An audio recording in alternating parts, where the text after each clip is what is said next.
Mbote mwana mboka Kabuya, mbote na ba Congolais banso bazolanda émission na bisoyo, mbote pe na tata mokonzi ekolo Martin Fayulu, mbote pe na ba diaspora nyonso. Merci mwana mboka na mai oyo bakolanda na mokolo lelo opesa kombo nani kuza na parti nini musala na ça. Ouais, c'est le camarade Cédric Mangungu, coordonnateur national et un mouvement de résistance pour les changements. Ils ont un parti SID, engagement pour la citoyenneté et le développement. Et Kambami na mona mboka Devos Kitoko comme secrétaire général. Et na likolo nango na au sommet ils na président Eli Martin Fayulu.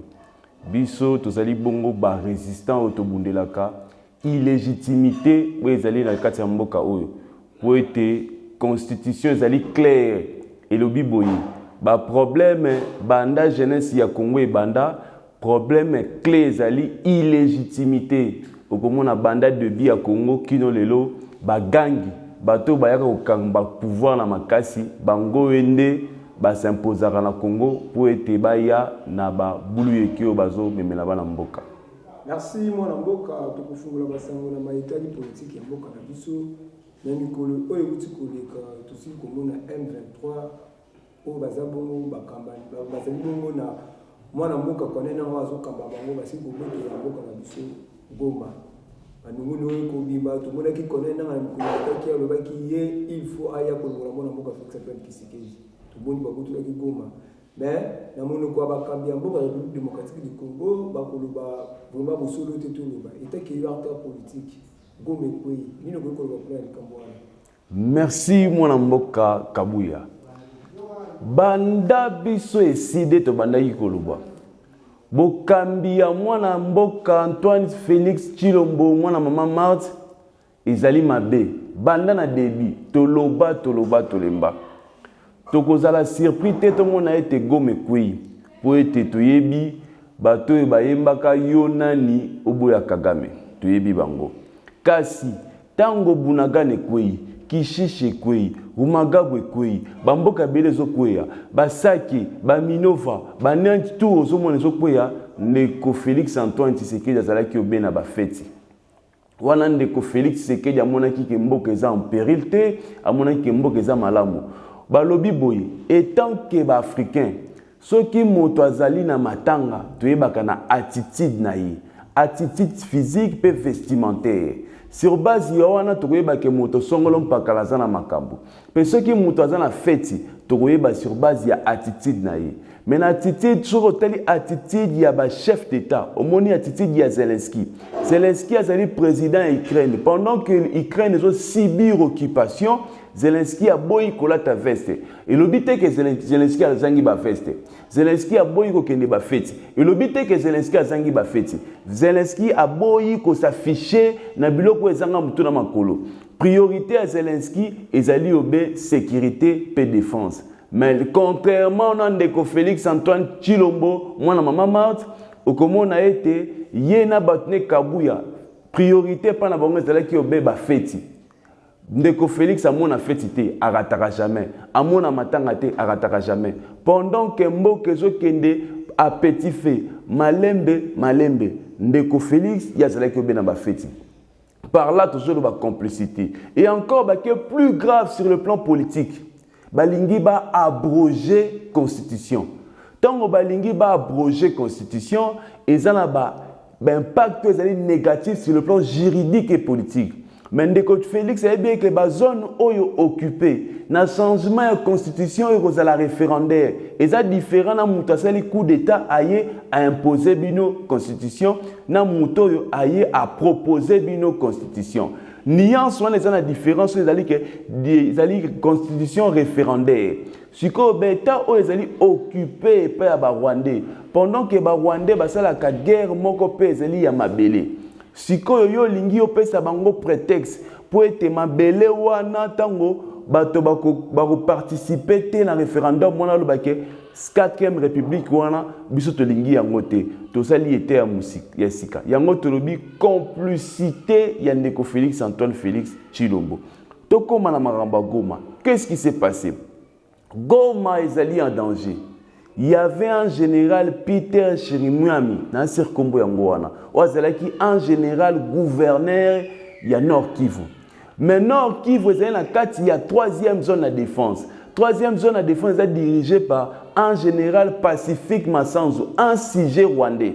Moto ya bunda na AFDEL, moto ya bunda na CNDP, moto ya bunda na RCD. Azali pe tuti, donc ndeko ya Kagame. Ndeko wana yende moto asali nyonso tuke Goma lelo koya. Parce qu'ils ont en guerre.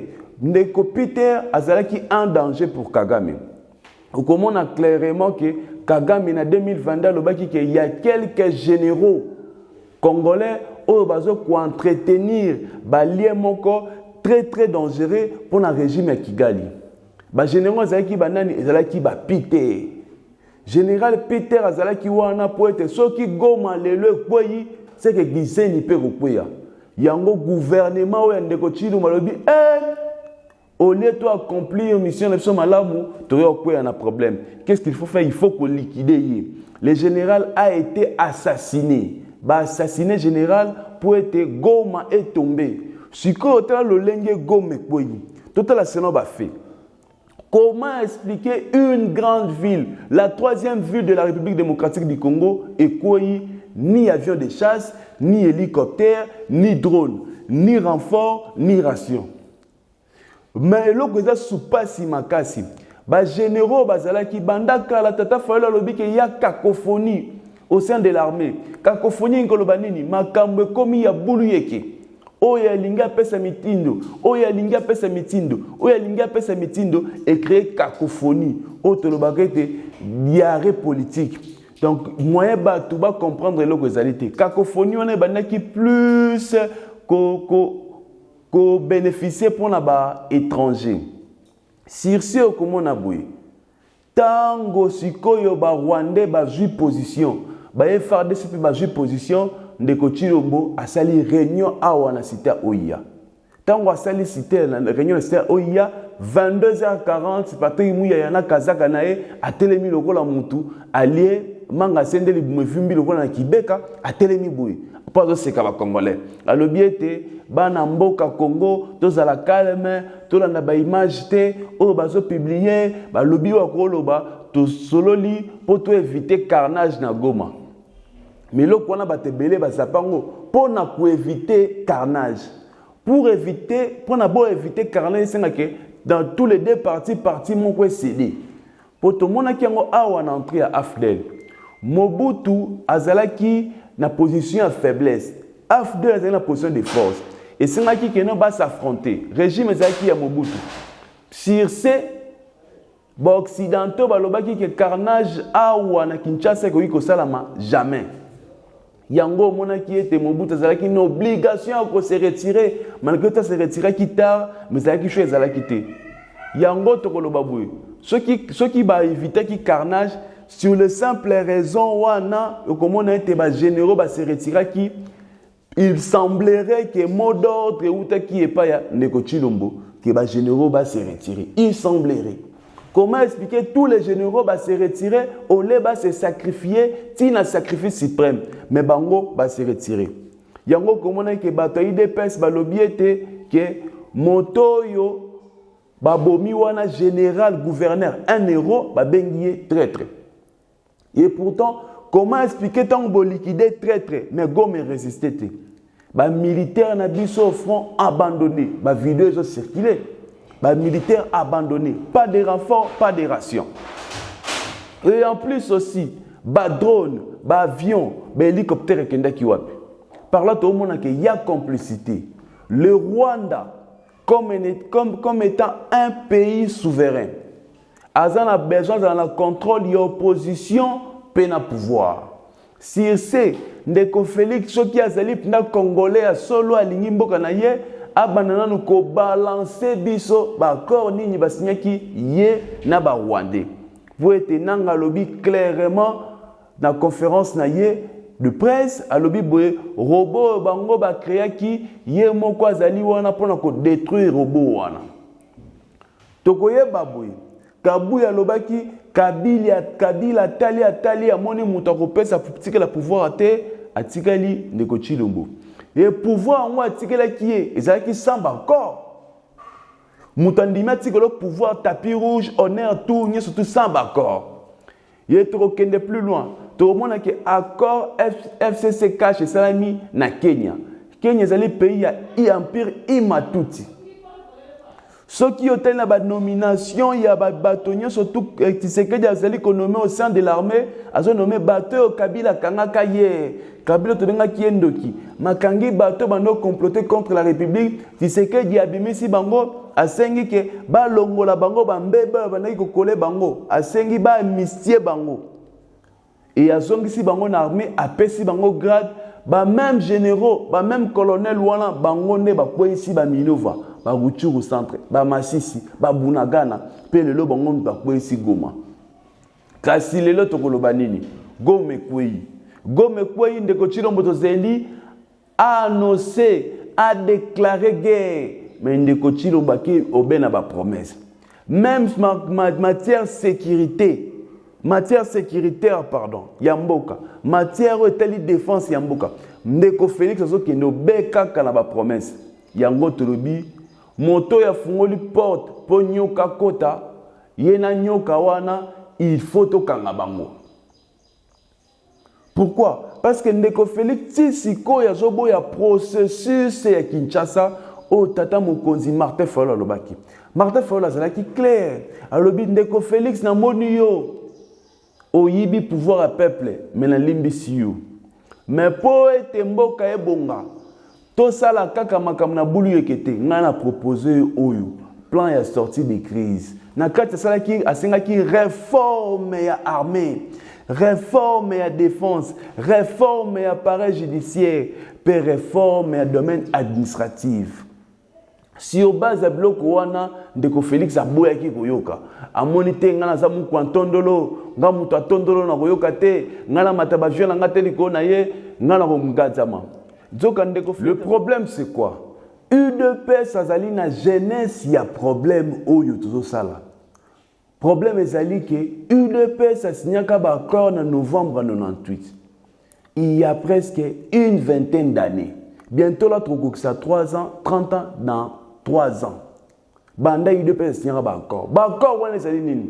Tango Kabila, au Azalaki, chouchu à Rwandais, a eu pouvoir, a boyi, co-réaliser l'accord au Yoba Signaki, a Bengani ba Rwandais, a Bengani na ba Ougandais.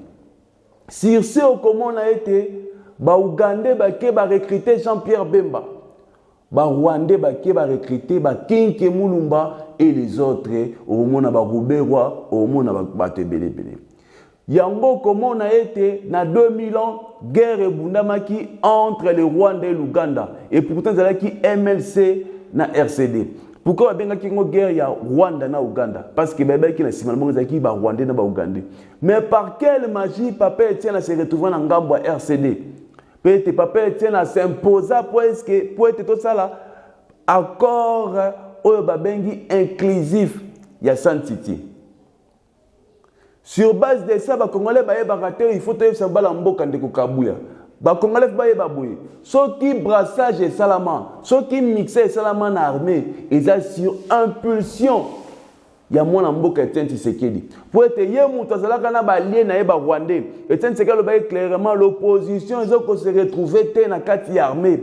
Et sengi ba opposant militaire ba kota na armée, yango monete RCD Goma et Kotakao. Pour être biso to tumbaka ba Rwandais awa, ba Rwandais ba kufaka awa. Rébellion à RCD tango yaki. Ba Rwandais ba kufaki awa. Mais si aujourd'hui ba corps au papa Etienne a signé qui les lots son fils biologique et politique au pouvoir, il faut à concrétiser en mot. Yango comme on a été, d'accord, on a fait la concrétiser. Si koyo lelo congolais na tsalingia bossa na histoire, azolanda nyamu ya bokambi ya mwana mboka Chilombo. Yango comme on a été, pendant que Ruchuru ekweki ambassade à Rwanda ezalaki awa. Masisi ekwei ambassade à Rwanda. Minova ekwei ambassade à Rwanda. Tant que comme pour la Goma, à mon que tension populaire et massive, de peur que soulèvement populaire est passé la révolution, Abangi, alobi, na pesibino 48 heures bokende. Mais pendant ce temps, pourquoi pas abengana qui ambassade ya Rwanda? Pendant ce temps, ambassadeur, pardon, na ambassade wana. Pendant ce temps, pourquoi pas kangaba frontière? Au comment on a même eu de paix, tout le monde qui a Kabouya la période de changement de la constitution. Kabouya zala qui na l'olendo nyonso tout. Ya koloba clairement awa que non, il faut changer constitution. Constitution oh yezali ya ba étranger, il faut changer yango, il faut ça la boue. Kabouya zala qui na l'olendo nyonso tout koloba bongo, que constitution faut changer yango. Mais pour la makambo agression, Kabouya kangi munoko. Pour tailler biete, bakor ba signaki, il faut ba respecter. Bakor zali nini? Pillage de nos ressources, transplantation de peuple. Tout y na sol congolais peut y céder ba terre. Lelo ya silence radio. Mais oyo tokoyebisa na peuple pe na ndeko Chilombo poto sauver mboka oyo ezo senga ete processus de Kinshasa ezala mise en application. Processus ezali nini? Ezali ete ba classe politique nyonso to na société civile bakutani. Nangambu ya tata mokonzi ekolo Martin Fayulu aye na biso nyonso to. Nangambu ya Kabila aye na batnaye. Nangambu ya Katumbi aye na batnaye. Nangambu ndeko Chilombo aye na batnaye. Nangambu pe ya société civile bandeko Kabuya, bandeko na biso nyonso to baye, basango, ba pasteur, ba musicien soki ba kozala, société civile ba nyonso baza politique baye poto lobela vérité. Tolobe la vérité, la vérité wana biso toloba vérité na biso, bango pe ba lobi ya bango, nde sur base de la vérité, nde to créer réconciliation. Et après la réconciliation de créer cohésion nationale, nde bongo mo enenia kozala sous na prétexte c'était ya kokota mboka. Nde sur base ya wana to kosala ba réforme sur le plan étatique. Mais ce qui omoni problème ezali na ndaku. Ndaku ezozika moto azwi responsabilité ndaku azoboya bana ndaku basangana bayokana potalingi a installé politique ya diviser pour mieux régner. Yango tokoloba clairement que le problème actuellement c'est M. Félix Antoine Chilombo. Pourquoi? Likolo ya kolula, likolo ya soif ya pouvoir, likolo ya kozanga vision akenda ko signer ba corps diabolique dans le place memi mboka pour être en 2018 bu konzezala ki ya yete ba corps a signé ki le l'hôtel la place memi biso yango tozo mona ete pendant que Congolais zo kufa zo nzila nzala zo kufa na guerre le chef de l'état azana ba feti ndeko Kabuya makambo nyonso tuna etalele awa elingi koloba ete biso tozali complètement dessus na bokambi ya mwana mboka Chilombo. Merci mwana mboka bino bozali dessus na makambo oyo mwana mboka Chilombo azali kosala kasi na ngambu na bino na parti SID nini bokoyi kosala po toyoki mwana mboka kone nanga aza bongo toloba donc na décision ya kokoma capitaine ya Kinshasa aza bongo na décision ya koya kokoma mokambi na mikolo ezali koya kwa kamba mboka Congo. Alors biso peuple congolais ba peuple congolais ba ki ba pese ki mona mboka Martin Fayulu madi. Alors oza komona te bino pe na ngambo ya SID mo nyamu ezali kokoma tango la kaki peuple ba ki 2018 ozo ki bokonzi 2018 ko sala bokasi koya ya mona mboka kone na vision na ezali koma mokambi na mboka République démocratique du Congo. Balo mboka yo bino pe sukobo komi na danger non ke mona mboka Félix Antoine Tshisekedi na bino pe ngambo ya SID tata mokonzi ikolo Martin Fayulu madi na komi pe na danger malongo moko. Merci beaucoup mwana mboka Kabuya makambo na koloba bana mboka nyingi tuba fungola makutu bayoka. Le problème c'est quoi? Toyoka ki na mikolo moko mileka ki awa ndeko Félix alobaki ezana tina te ya kobundela mabele po ete na mikolo ekoya Congo na Rwanda bamboka nyonso te koma etambo Robert ngo East Africa Community. Maloba ya moto oyo azala mpifo ya kodirige mboka ezali lokola mibeko. Eloko wana alobaki yango comme prophétie. Sikoyo boyeyi ya Corneille Nanga biso eside tozali contre yango pour être constitution epesi obe voix mibale ya bato bakokoma na kibokonzi. Par voie électorale, ou les voies démocratiques, peut-être par soulèvement populaire, où les que peuple a moni que bokambi komi ya mabe, article 104 pesi so pi photo telemena mokonzi wana. Kasi na voie ya mandoki toboya. Ne konanga na voie linga ya mandoki biso zali contre yango pour être la République démocratique du Congo est en péril, aza danger. Yango wana tolobi boye ndeko nanga keba na yo soki yo moni peuple congolais azali lâche wa koyamba yo na ba rwandais wana azali ko se tromper tozali contre venir ndeko nanga bana mboka bolanda ndeko nanga azana simana azana ba rwandais oui que ba rwandais intérêt na bango sur le plan politique et économique ezali déstabilisation il y a plan politique sécuritaire et défense ya Congo mais sikoyo kobanga ezali nini na mboka nyi surtout bazaka na un commandant suprême mais abiso commandant suprême azana kaya bapaya c'est ça le mal aussi sikoyo biso décidé de proposer d'organiser ba marche mais to moni ndeko wango alingi obeko yokate mais biso tozo barrer route na mwana mboka Corneille Nangaa comme na mutabe étranger tozo barrer route tout ça catégorique to lobby que solution tigali moko ezali obe cohésion nationale ndeko Félix na ba kambina ye na ba ndeko na ye na ba kolite ba tika ba attaque personnelle et pas na bango soki mbebe salami bato mosusu soki mambo simbi ndeko Chilombo awa M23 zoya makambo zongi ya 30 ans tant bakutana na Kagame lobby makambo zaki ya Chilombo tant ebebani ekomi wana toujours comprendre de l'autre côté yango to lobby clairement que la République démocratique du Congo est en danger, biso to proposer plan y a sorti de crise pour na côté les mina makambo surtout pour être to bosanate les lonanga balobi officiellement dans Nord Kivu mais ba source ezoloba que clairement que nanga ba moni déjà ba M23 na site Kivu na Calais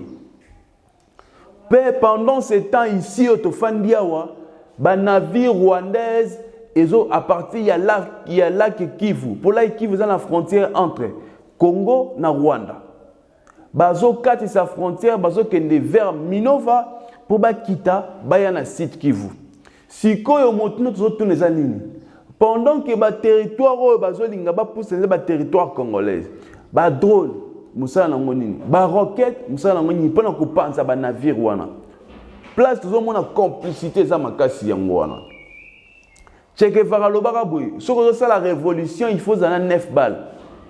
Moko pour l'ennemi, 9 pour la traite, 8 pour la traite. Ba traite bazar na kati Kinshasa. Yango pour na ba laver trahison na bango, ba ya koloba vérité na moto yo asimbi impérium populaire, moto azana sacralité à pouvoir, moto azana légitimité, et c'est le président Martin Fayulu. Yango na kozala clair na lo baboyi. To bengisi peuple congolais mokolo ya lobby samedi marche ya colère oyo kozala biso ba généraux ya tata mokonzi ekolo Martin Fayulu pena mokonzi Martin Fayulu pona to dénoncer makambo mabe onanga zo sala mais okomona awa beneni ya mboka ya république ba kotelemi la marche wana et pas na bango makambo zo sala pona ko galvaniser peuple ezaki ndoki il faut que no yembela kaka mkwantondolo. C'est ça le mal. Ma béangouana. Merci, mon amour. C'est ça le mal. Ma béangouana. Tout qui est notion le lobby marche la mise à lobby. Mais tout ce qu'on a gouverneur Bomba hier, qui s'est calé la manifestation, c'est la manifestation, le comportement, le peuple congolais, ou le piller, le billet pour le bateau. Quand si bien on va décider pour le lobby, vous avez déterminé le lobby marche. Est-ce qu'il marche pour ça, mon lobby? Il y a des gens qui ont dans et lo kwango tozolo bara tango nyoso tu bumba na ebite soki atanga kam buku alikonzi ya mboka usuta tanga kapé vraiment makambo tali mboka na moni clairement que tanga raté azalo wa CGN kabuya balobaka makambo na parlement debout yango wana ndezo bo mboka Congo gouverneur azala compétence de mon côté ya kopekisa marche atanga constitution ya zawana pona ko prendre acte pour encadrer les manifestants. Ce qui va faire pillage et salami. Normalement, mon talibosof ba kangeza yewana bumba. Il y a une autorité administrative. Sur le plan sécuritaire, il y a vu la Kinshasa. Sécurité, il y a vu la Kinshasa, ça dépendre de l'autorité administrative. Si quand il y a déjà marée humaine, c'est qu'il y a fait la pongi. Normalement, dans le service habilité, il fallait encadrer manifestation. Dans l'entité, surtout, dans la manifestation spontanée. Tu es là, tu la mouki, maman bando bengana wenze et siliki bou a siliki et créer bemet. Population la mais quel point ni makambo et indi. Tant makambo indi senga la police a yana pour encadrer. Mais jour tout monde qui la police ndé a tiki batu ba ke na ba bavure. Pour na ba zo prétexte ya couper qui ma manifestation ekoya. Pour ba yebi que non la lire au makambo zo kende population bana ko se lever. Ningue population c'est les actes ya lelo totika bango t'orienter bango na ba pillage ba piller pour être toujours prétexte. Ce qu'on a prétexte sur bazuana et qu'on profite d'un étranger pour na étranger. Mboka nini yo mona mboka za occupé bobo ya ba marche. Mboka nini pour vendre wana message wana occupation comment pendant que mboka za occupé. Toloba nini yango zo mona ke ndeko bumba eteke free IDPS azar toujours na mentalité wana na elengi wana ya koteka mboka et pas na eloko ezaka esengeza misolo marche ya zoboya mais kanyaka o ya zwaka mbongo ya zwaka pourquoi pas yebumba exception que non nga eteke gouverneur na zwaka autant mais na zwaka autant na longoli oyo boye pour na pesa ngona gestion FARDC oyoki ndeko bumba lobi ke arocha ba cantine populaire pour bato ba chambongo eza malamu eza eloka malamu mais biso to zwaka combien bumba zwaka combien ole l'état ne ye wana l'état ville province ya Kinshasa oyo bango bazwaka mbongo bazwaka pona ko déboucher ba caniveau oyo baliaka pona entretenir banzela oyo baliaka mbongo bazwaka pona mamamu surtout ba tie yango na gestion ba FARDC. Mbongo oyo balobaka ete budget na 16 milliards. Sur les 16 milliards balobaka recette ça la marana Congo, pourquoi pas balongo po na 16 milliards tozwaka wana ba institution ba Bumba, ba Chilombo, ba Toa Mboso baliaka 80%. Na 80% baliaka wana pourquoi pas bango ba banda ko céder 80% na bango batikela ngo gestion batikela ngo ba FARDC pour na basomba ba fait militaire. Na uti kutanga awa ba prix ya avion de chasse na tangi ma belé tout ça na mbongo ko somba ngote mais mbongo so mona Nicolas Kazede zo yiba mbongo o zo yiba o ya détourner o aseli nini na pouvoir ya babumba donc Bumba na officier que non à se taire atika peuple congolais à se libérer yango wana zali clair to lobi Bumba loba alobate marche zali mokola samedi biso to kobima soki Bumba monyi azanzambe azoba maya moto achana balabala zozela. Merci moi na mboka Cédric Mangu to komi bon na suka émission na biso moi il loba pa ba peuple congolais oyo confiance esili bango oyo baza bongo na bobangi pona makambo oyo ezali koyela biso message na fort ezali na bayimbo ka bakolanda yo na monde. Merci beaucoup mon mboka Kabuya to koloba boye biso étant que ba gardien du temple to lobi boye tant que mon konzi mboka Martin Fayulu azali wana tant que biso peut ozali wana espoir ekosilaka jamais toko bare ndeko Chilombo route pona makambu na etali ya koteka mboka toko bare nanga route pona makambu na etali ya ko occuper biso na ba Rwandais si c'est le bien peuple congolais surtout vigilance ko banda na nord sud Kivu Ituri partout Kasai Katanga Bandundu partout ko fungola porte te pona Rwandais soki bomoni ke nanga komi pene na bino bilanga tubo tumba po ete bazanga eloko kolia banda ko botumba po bazanga place kolala bo simba bikwangola bo simba ba flèche po te bo défendre patrie na bino par là na relancer message ba wazalendo